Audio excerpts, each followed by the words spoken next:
X Carve. I finally got my unit together, and I've been experimenting quite a bit. And here I'm carving out the Inventables logo.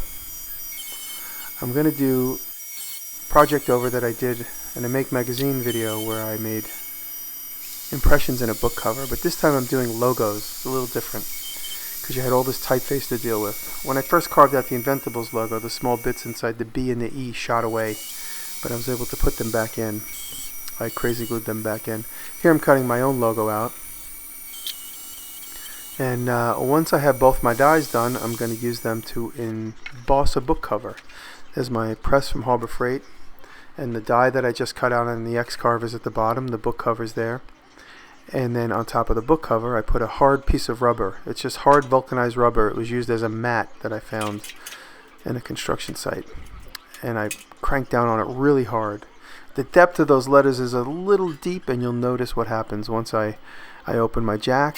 I alleviate the pressure, and once I take a look, you'll notice that I went a little deep. If I was to make my carving a little shallower, I probably would have been better off. But even though it's quite an impression, it cracked a little bit. It does look pretty good. And now I'm going to try the Inventables logo. The typeface was smaller, and I thought I would probably need a little bit more pressure. And that rubber mat right there is key. And let's see. It ended up going a little deep on the B there, but it looks pretty good. I have a really nice impression. That book cover itself is very thick. So now let's take a look. I did a lot of tests. I used both sides of each book just to try and get different pressures. And there's my die. And I did the DiResta logo on the back just to get it a little bit more precise. I used the smaller bit. And you'll notice where I talked about the inside of the B and the E's fell out, so I glued them back in. That's why you see a little discoloration there. And there's the second Inventables logo that I did, where it was a little less pressure, and you could see it was a little varied in its impression, but it looks pretty good.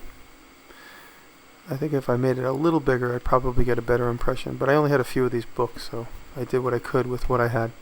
And there's that one deep DiResta logo, and you can see where it cracked a little bit. But if you were going to go a little less shallow, you'd probably be safe. Let's get a really nice impression from the other side. Looks good. And I experimented a little bit with some other papers, and actually a piece of leather, you'll see. Let's see what I'm holding up here. That's that first Inventables logo that I showed you in the beginning of the video.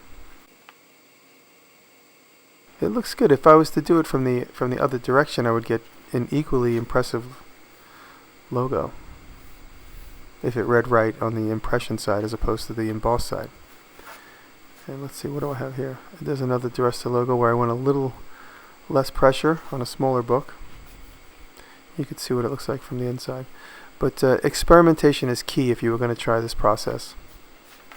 And this is a very heavy chipboard, really heavy, and I went crazy here. I really put a lot of pressure down on it, expecting it to crack, but it didn't crack, but I got a really good impression.